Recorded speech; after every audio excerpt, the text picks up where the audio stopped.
Hello everyone, welcome to schedule Shri. देखिए, महिला सुरक्षा पर राष्ट्रीय वार्षिक रिपोर्ट और सूचकांक, ये जो कि नारी जो है कि 2025 जो है कि भी हाल ही में जारी किया गया है। देखिए, जो नारी रिपोर्ट है, ठीक है, ये जो है कि आपका national annual report and index 2025 है। ठीक है, देखिए ये किसके द्वारा जारी किया जाता है, इसके बारे में भी जानेंगे इस वीडियो में। और ये रिपोर्ट किन किन लोगों के द्वारा ये तैयार किया जाता है, और ये रिपोर्ट ये बताता है कि हमारे शहर में जो महिलाएं हैं वो कितनी सुरक्षित हैं और कितनी जो है कि असुरक्षित हैं। इन सब सारे के बारे में हम जानेंगे, तो वीडियो को एक लाइक कर दीजिएगा और अपने दोस्तों में शेयर जरूर कीजिएगा। तो स्टार्ट करते हैं। हाल ही में महिला सुरक्षा पर राष्ट्रीय वार्षिक रिपोर्ट एवं सूचकांक नारी 2025 जारी किया गया है। रिपोर्ट के माध्यम से इस बात पर प्रकाश डाला गया है कि भारतीय शहर वास्तव में महिलाओं के लिए कितने सुरक्षित हैं। ठीक है, जो ये रिपोर्ट है, इस रिपोर्ट के माध्यम से इस बात पर प्रकाश डाला गया है कि जो भारतीय शहर हैं वास्तव में महिलाओं के लिए कितने सुरक्षित हैं। राष्ट्रीय महिला आयोग द्वारा जारी नारी 2025 शहरी सुरक्षा परिदृश्य की वास्तविकता को उजागर करता है। देखिए, जो राष्ट्रीय महिला आयोग है, इसके द्वारा जो है कि ये रिपोर्ट जारी किया जाता है। किसके द्वारा रिपोर्ट ये जारी किया जाता है? तो राष्ट्रीय महिला आयोग के द्वारा जो है कि जारी किया जाता है नारी 2025 रिपोर्ट। ठीक है, जो कि national annual report and index 2025 है। और ये रिपोर्ट जो है तैयार किसके किसके द्वारा किया जाता है? तो group of intellectuals and academicians, P value analytics, the north camp university और जिंदल ग्लोबल लॉ स्कूल, इन लोगों के द्वारा जो है कि ये रिपोर्ट को तैयार किया जाता है। तो देखिए, जो रिपोर्ट है ये तैयार किसके द्वारा किया जाता है? Group of intellectuals and academicians, P value analytics, the north camp university और जिंदल ग्लोबल लॉ स्कूल, इनके द्वारा तैयार किया जाता है। लेकिन जो जारी किया जाता है ये रिपोर्ट, ये किसके द्वारा जारी किया जाता है? तो राष्ट्रीय महिला आयोग के द्वारा जारी किया जाता है। ये सब सारी चीज़ें आप लोग याद रखिएगा। और इन सब के संयुक्त प्रयास से ये तैयार किया जाता है, जो कि सभी राज्यों के 31 शहरों की 12,770 महिलाओं के सर्वेक्षण पर यह रिपोर्ट आधारित है। अब रिपोर्ट की कुछ मुख्य विशेषता के बारे में अगर हम बात करें, तो कुल मिलाकर के सर्वेक्षण में शामिल 10 में से 6 महिलाओं ने अपने शहर में खुद को सुरक्षित महसूस किया है।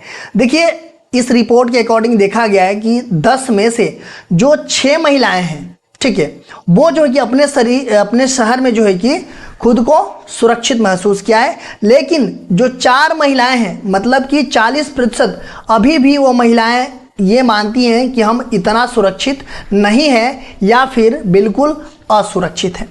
तो 10 में से 6 महिलाएं सुरक्षित अपने आप को मान रही हैं, लेकिन जो 4 महिलाएं हैं वो ये मान रही हैं कि अभी भी हम इतना सुरक्षित नहीं है या फिर बिल्कुल असुरक्षित हैं। रिपोर्ट के अनुसार महिला उत्पीड़न की व्यापकता अभी भी उच्च बनी हुई है। इस रिपोर्ट के अकॉर्डिंग देखा जाए तो अभी भी महिलाओं का जो उत्पीड़न की व्यापकता है अभी भी उच्च स्तर पर बनी हुई है। सबसे अधिक जोखिम समूह 24 वर्ष से कम आयु की महिलाओं का है। देखिए, जो इसमें जोखिम है वो 24 साल से कम जो महिलाएं हैं उन पे जो है कि सबसे ये जो है कि अधिक जोखिम है। ठीक है, जो 24 वर्ष से कम महिलाएं हैं उन पे।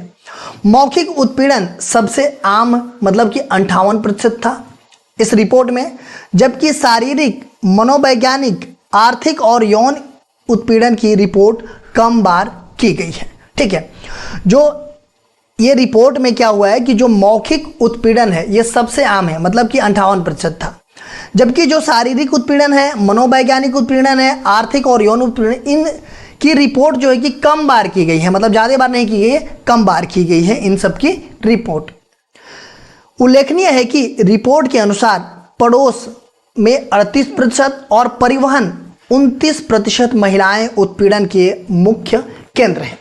देखिए, उत्पीड़न जो है कि उत्पीड़न में ये चीज़ें आ जाएगी: घूरना, छेड़खानी करना, अश्लील टिप्पणियां करना या सार्वजनिक स्थानों पर अनुचित तरीके से छूना, ये सब सारी चीज़ें उत्पीड़न में आ जाती है।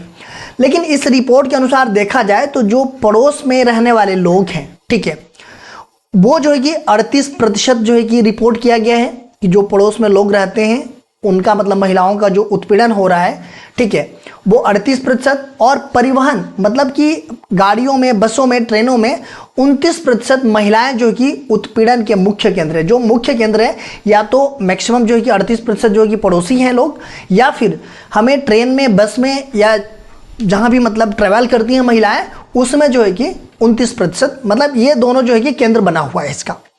रिपोर्ट से पता चलता है कि निवारण तंत्र में लोगों का विश्वास कम है। देखिए, इस रिपोर्ट से ये पता चल रहा है कि जो निवारण तंत्र है इसमें जो है कि महिलाएं या लोगों का जो विश्वास है वो कम है।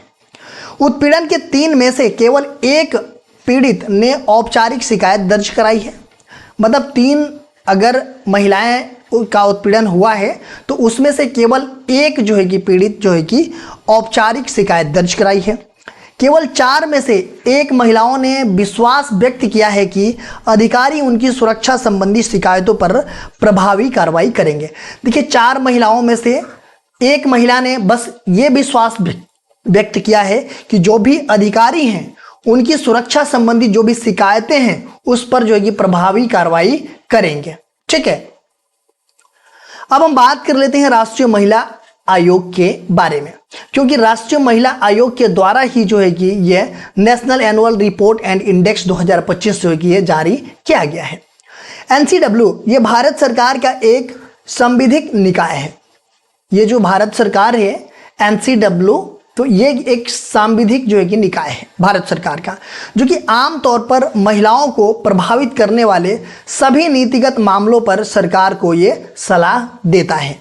जो राष्ट्रीय महिला आयोग है, इसका जो गठन है कब किया गया था, तो जनवरी 1992 में भारतीय संविधान के प्रावधानों के तहत किया गया था। जो इसका गठन है कब किया गया था, तो 1992 जनवरी में किया गया था, और वो भी भारतीय संविधान के जो प्रावधान है उसके तहत किया गया था। जैसा कि राष्ट्रीय महिला आयोग अधिनियम 1990 में परिभाषित किया गया था। एनसीडब्ल्यू का जो उद्देश्य है वो भारत में महिलाओं के अधिकारों का प्रतिनिधित्व करना और उनसे जुड़े मुद्दों एवं चिंताओं के लिए जो है कि अभिव्यक्ति प्रदान करना है। इसका जो है कि उद्देश्य है एनसीडब्ल्यू का। दहेज, राजनीतिक मामले, धार्मिक मामले, नौकरियों में महिलाओं को समान प्रतिनिधित्व और श्रम क्षेत्र में महिलाओं के शोषण जैसे विभिन्न विषय उसके अवलोकन के दायरे में शामिल रहे हैं। एनसीडब्ल्यू हिंसा, भेदभाव, उत्पीड़न की शिकार या अपने अधिकारों से वंचित महिलाओं की शिकायतें भी स्वीकार करता है। देखिए, इन सब के अलावा जो है कि जो नेशनल कमीशन फॉर वुमेन है, ये अगर हिंसा होता है, महिलाओं में भेदभाव होता है, उत्पीड़न की शिकार होती हैं महिलाएं, या फिर इनके अधिकारों से अगर ये वंचित है महिलाएं, तो इनकी भी शिकायतें जो है कि नेशनल कमीशन फॉर वुमेन्स जो है कि स्वीकार करता है और इन मामलों की जांच भी ये करता है। अब हम बात कर लेते हैं अभ्यास प्रश्न की। राष्ट्रीय महिला आयोग के संदर्भ में निम्नलिखित कथनों पर विचार कीजिए। यह भारत सरकार का एक सांविधिक निकाय है। ये बात की जा रही है किसके, तो ये बात की जा रही है राष्ट्रीय महिला आयोग के बारे में। ठीक है, इसका जो गठन है जनवरी 1992 में भारतीय संविधान के प्रावधानों के तहत किया गया था। उपयुक्त में से कौन से कथन सही है, कौन से कथन सही है ये बताना है। ऑप्शन ए केवल 1, ऑप्शन बी केवल 2, ऑप्शन सी 1 और 2 दोनों, और ऑप्शन डी न तो 1 न ही 2। वीडियो अच्छी लगी तो एक लाइक जरूर कीजिएगा। अगर हमारे चैनल पे आप नए हैं तो चैनल को सब्सक्राइब कर बेल आइकन को प्रेस कर लीजिएगा और अपने दोस्तों में अधिक से अधिक शेयर कीजिएगा।